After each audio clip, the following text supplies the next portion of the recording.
സംസ്ഥാനത്ത് വീണ്ടും നിപ്പ മരണം റിപ്പോർട്ട് ചെയ്തിരിക്കുകയാണ്. പാലക്കാട്, മണ്ണാർക്കാട്, കുമരംപുത്തൂർ സ്വദേശിയായ 58-കാരനാണ് നിപ്പ ബാധിച്ചു മരിച്ചത്. പെരിന്തൽമണ്ണയിലെ സ്വകാര്യ ആശുപത്രിയിൽ ചികിത്സയിലിരിക്കെയാണ് മരണം സംഭവിച്ചത്. കൂടുതൽ വിവരങ്ങളുമായി അരുൺ ശങ്കർ ചേരുന്നുണ്ട്. അരുൺ, നിപ്പയുടെ ആശങ്ക വലിയ രീതിയിൽ കൂടുകയാണ്. ഇപ്പോഴത്തെ ഒരു മരണം കൂടി സംഭവിച്ചിരിക്കുകയാണ്. എന്താണ് വിശദാംശങ്ങൾ?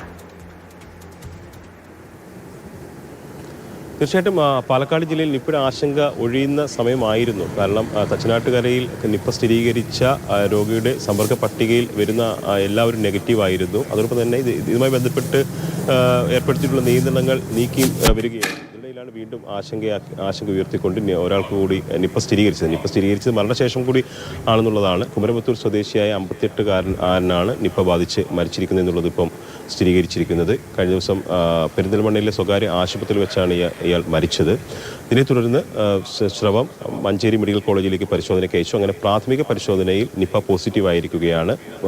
ഇതിൻ്റെ അടിസ്ഥാനത്തിൽ കൂടുതൽ പരിശോധനകൾക്ക് വേണ്ടിയിട്ട് സ്രവം പൂനെ വൈറോളജി ഇൻസ്റ്റിറ്റ്യൂട്ടിലേക്കും അയച്ചിട്ടുണ്ട്. അവിടുത്തെ ഫലം കൂടി വരേണ്ടതുണ്ട്. പക്ഷേ ആ ഫലം വരുന്നതിന് മുമ്പ് തന്നെ നിയന്ത്രണങ്ങൾ ഏർപ്പെടുത്തുകയാണ് ആരോഗ്യവകുപ്പ്.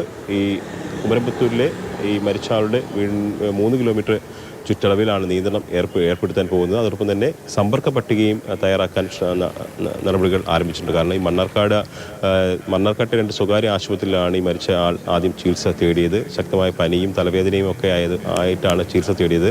അതിനുശേഷം അത് മാറുന്നില്ല എന്ന് കണ്ടപ്പോഴാണ് പെരിന്തൽമണ്ണയിലെ സ്വകാര്യ ആശുപത്രിയിലേക്ക് പോയത്. അവിടെ വെച്ചാണ് മരണപ്പെടുന്നത്. അതുകൊണ്ട് തന്നെ വിശദമായ റൂട്ട് മാപ്പ് തയ്യാറാക്കേണ്ടതുണ്ട്. കഴിഞ്ഞ ദിവസം ശരി അരുൺ, എന്തായാലും സംസ്ഥാനത്ത് വീണ്ടും നിപ്പ മരണം റിപ്പോർട്ട് ചെയ്തിരിക്കുകയാണ്. ഒരു ആശങ്ക നിലനിൽക്കുന്നുണ്ട്. പക്ഷേ